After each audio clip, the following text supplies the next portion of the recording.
Okay, so just continuing where we left off, we talked a little bit about the YCJA, the criminal code, the youth code, and how youth are processed in the justice system. Now we're going to look a little bit at consequences and some of the potential pathways that occur when you are dealing with the YCJA if you choose to do something that is criminal. Okay? So obviously they're going to take into two major factors: the seriousness of the offense. Okay, and that should be kind of self-explanatory, right? If you, like my friend that I told you about yesterday, steal cookie dough, which is, I don't know, maybe $4, $5, $6, $7, and that was your first offense, is that a very serious thing to do? No. Okay, but let's say this is the, I don't know, 5th time the grocery store has caught you stealing a small item. Maybe it's cookie dough, maybe it's a pack of gum, maybe it's a chocolate bar. Are those serious offenses? No, right? It's a very small amount of money. Now, I'm not saying you should do it, but the court system, when they're looking to be fair and just, should look at how serious your offense was. And, it'd be good to have a discussion. What determines the seriousness of the offense, of the crime? What are your thoughts on that?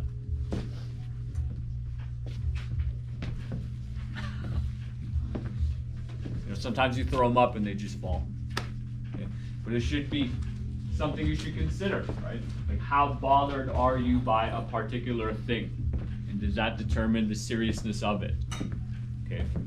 So for example, I don't like when students move desks. It just really bothers me. And I get students to fix them on the spot. I will stop class right there. You'll fix the desk, okay? I'm also bothered by when feet are on the tables, right? But are those very serious things in the grand scheme of life? Not really, right? They're just classroom rules.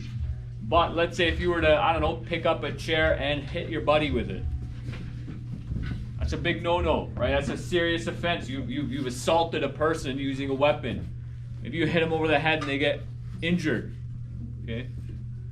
And so we shouldn't look at necessarily every crime equally, right? So theft is a particular crime, but stealing a spoon, a plastic spoon from the concession is different than robbing all the money in the vending machine, right? Those are two very serious offenses. Same crime, but severity differs. The other thing that takes into factor is the history of the young person. So it could be history of, like, okay, so let's say this is your 10th time stealing, or you vandalized 2 or 3 buildings, right? You've done this multiple times. So that's one way to look at history. The other way is to look at this person's particular past.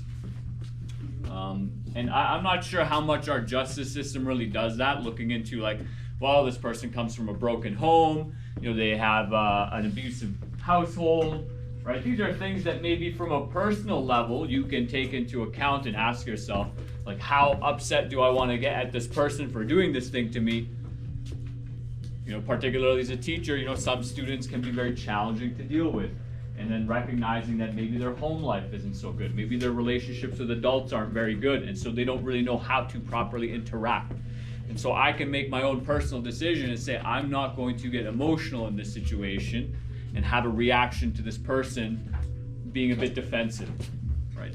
Now the justice system is a bit different, right? Like, if you as mentioned yesterday, if you choose to, poke someone repeatedly with a sharp object, you can't just say, well, mom and dad didn't love me, so I just poked this person repeatedly, right? Because that's a serious offense, right? You've taken away someone's right to life. And so these are some of the challenges of our justice system, and these are some of the things that get taken into consideration if a young person or any person were to commit a crime.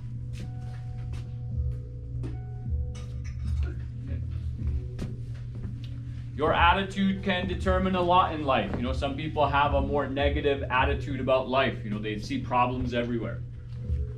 They see places where they are victims, where they have less than. They always look through life through a negative lens. And, as my friend tells me, very nice quote, what you focus on grows. It expands, right? So if you look at your life and all the problems in it, all you'll see is problems. Right? That's your attitude. But if you look at life as opportunities, if you look at life as there's positives, it's an adventure, you know, that aspect of your life will grow. So again, that relates to your attitude of how you interact with life. Similarly, you know, if you come into court, let's say if you commit some sort of crime and you start swearing at the judge and the officers and, you know, anyone who tries to help you. Did you kids by any chance read, what is that book? What was the book that we read? The Bear. Spirit Bear. How many of you read Spirit Bear? Raise your hand. You read the book. I read it to you. A couple of you, right? Okay. That's interesting. What did you, how many of you read Hunger Games? Okay, a bunch of you. So, in both these books, think about the attitude of the main character, right? So Katniss Everdeen, you know, she has this attitude of, you know, I'm going to win. I'm going to survive, right? She doesn't go into it thinking like, oh, I'm just going to die first. You know, she has this intense attitude, especially if you've seen the movie. You know, she shoots the arrow at the judge. It's like, hey, you're not paying attention to me. Let me give you a reason to pay attention and to care, right? That's her attitude. And it changes the way she interacts with her environment, right? And it changes the way that people respond to her as well, right? She gained a lot of benefits.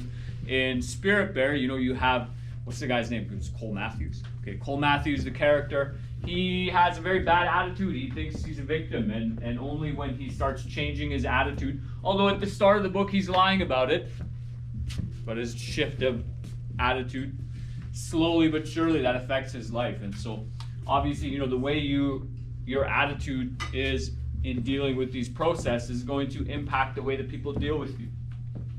If you simply demonstrate that you're not interested in learning your lesson or improving yourself, you know, people aren't going to help you, right? Because, you know, life is busy and nobody wants to deal with that.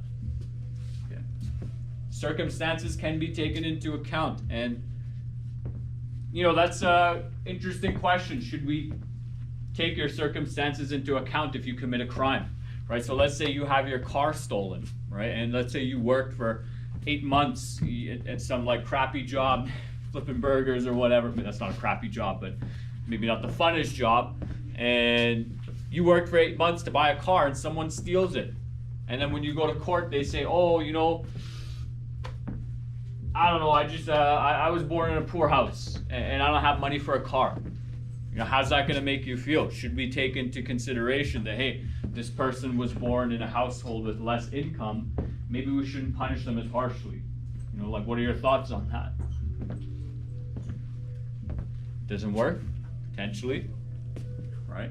And the tricky thing is, and you know, because we're in a Catholic school, you gotta consider, well, what if you were the one doing the crime? Like, what if some situation happened to you where you had to do a crime? You know, how would you want people to treat you in that instance?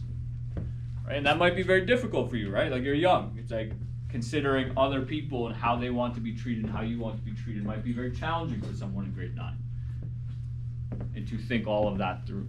But ideally, that's what our court system is trying to do. Ideally, I'm not saying that's what's happening.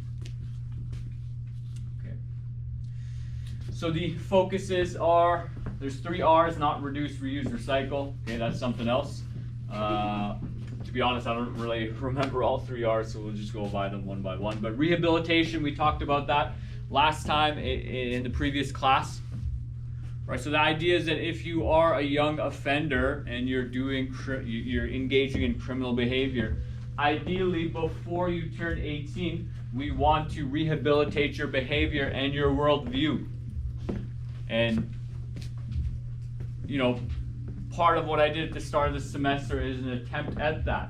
So I gave you a little assignment where you set goals for yourself. You know, you consider what you want for your future. And the source of that assignment is actually made by a psychology professor, and it's very well studied to have legitimate benefits. So if you just set a very simple goal for yourself 5 years from now, you have something to work towards. Maybe you'll consider a different path and behavior, right? And so how do you properly rehabilitate someone, right? How do you take someone who thinks that it's okay to hit people, to hurt them, to steal things? How do you actually fix that person? Because it's not easy. Like, you know, maybe you're a little too young to have tried legitimately fixing someone else's problems, but it's very difficult. And the older a person gets, the more challenging it becomes because they get stuck in their their ways longer, right? So like I'm trying to help my family with their health, and you know, my mom and sister, my mom and one of my sisters are very much supportive. They want to do these exercises. My dad's a little resistant, and one of my sisters as well. But my nieces, who are like the oldest one's like in grade 8, just a year younger than you, they're very much into it. And so, you know, trying to recognize that it's very difficult to change a person. So how do you effectively rehabilitate someone?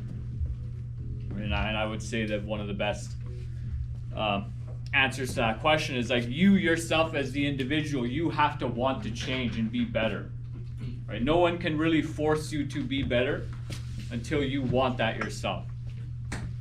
Great example of this last night. My senior boys basketball team lost by 5 points. It was a battle of last place. Very sad loss, kids. I was hurting this morning. Halfway through the game at the halftime, I just asked them a very simple question. How badly do you want to win? Because I can't go on the court and play for you. You know, people can't go into your life and change you. You got to ask yourself, how badly do you want that change yourself? Because you're in charge of making those choices and those decisions, right? Making positive choices that build towards your future. We have reintegration. So let's say, you know, the justice system caught you a bit late and you have committed several crimes. Maybe you've seriously harmed several people, several families. You know, maybe you burned down someone's house or something that they own. You stole a piece of property from someone else. You damaged something in the community. You know, so let's go back to that example. So you have a car that you worked 8 months to buy, and it's your first car. You love this thing. It helps you go to places. Maybe you take your partner out on a date. You go to the movies. You know, you get to work. It's made your life so much better. Well, one morning you wake up, you come outside to start your car in the cold, and it's gone. And so you put in a police report. You say, hey, this is my car. This is the VIN number. Here's the color, the make, the model, the year. Last time I saw it, cool, the police find it, but this car has been trashed. You know, they smashed all the windows. There's like very mysterious stains on the seats, and you know, everything's scratched up, it's destroyed, it's broken. Right? Do you want that car back? Some of you do, right? To who? All the windows are smashed. It's all scratched up. That's why you get insurance. So I like that. I can't say your name because I'm recording, but my guy over there has a positive view. He got his car back. He'll scrap it. He'll sell the engine. He'll do something. He'll make his money back. What do you want done with the person who did that to your car? Now you don't get to drive it. Well, there's no such thing as capital punishment in Canada, kids. Nor is stealing a car severe enough of a crime to, you know, say, hey, let's kill this guy. Right? Okay? And it's good to have mercy, grade 9s, mercy. But consider that for a moment. Somebody took your personal possession. What if, here's a more personal example. How many of you have pets? Raise your hand if you have a pet. Okay? Now imagine one day your lovely pet gets hit by a car, this person drives off, and your pet dies. You know, like, this idea of reintegration is that when you seriously offend and hurt someone, it's very hard to mend that relationship. You know, if you betrayed someone, you know, relationships fall apart all the time due to betrayal, right? You do something your partner didn't expect, particularly let's say you cheat on them. When that relationship is broken, how do you reintegrate it? Is it even possible? Like, I have people in my life, they did me dirty once, the friendship died right there. You know, it's very difficult to come over to get past that betrayal, right? And so in that situation, when you buy that car, you know, it's one thing if it was a stranger. What if you found out, my guy, if it was your friend who stole the car and damaged it and broke it? Then what, right? Like, how do you fix that friendship? Do you have a question? So even if so there's no death penalty. Yeah. So even if someone murdered 200 people. I don't know if they do special cases, but yeah, as far as I'm aware, if you kill 200 people, There's nowhere in Canada's law that allows capital punishment. Right? Which is challenging.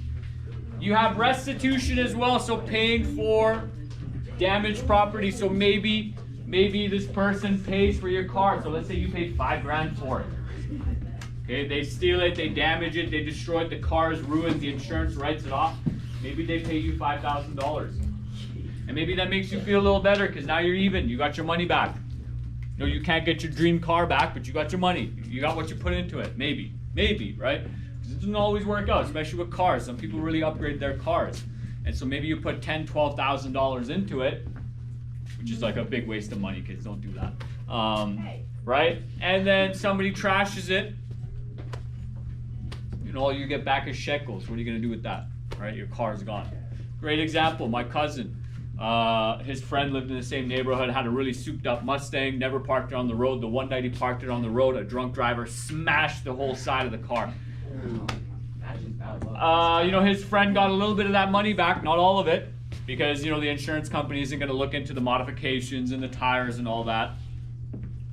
No, but this person will never get that car back. You know? So how do you deal with these 3 R's? How do you reintegrate this? How do you provide restitution? How do you rehabilitate this person? Like this person's lucky they didn't die by hitting that car, right? So. Yeah, but now my car's My car died though. Okay, I'm gonna make a new video here because we're at 16 minutes.